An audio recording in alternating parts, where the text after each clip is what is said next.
Hi mga ka-Dream Homes and welcome back to my channel. And nandito tayo ngayon sa may Lower Antipolo Rizal at ang ipapakita ko sa inyo, it is a duplex house and lot for sale. Kung bago ka pa lang sa channel na to guys, please don't forget to click like, subscribe and hit the notification bell para updated ka sa mga bagong video na i-upload ko. So tara, simulan na natin yung house tour.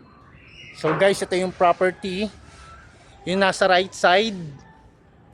Pre-selling pa lang yan, I think mga 2 months tapos na. And then ito naman nasa left side ko, patapos na po ito. Kung hindi kayo nagmamadali, pwede sa inyo to. And then ang kagandahan dito, 2-car garage po siya.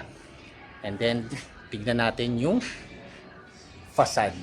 Alright, so pasok ngayon tayo dito.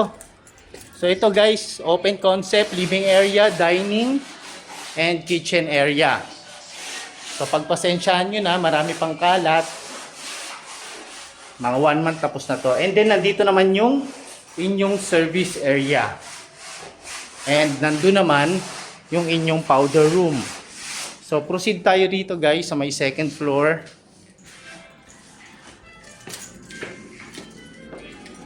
So yan, ang ganda ng space ng stairs. Hindi siya bitin.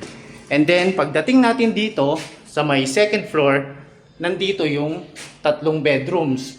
And makikita nyo yung flooring, tiles po siya, wood design. So unahin natin itong bedroom number 1. Spacious din siya. May malaking window. May provision for window type of aircon. And next, this is your bedroom number 2.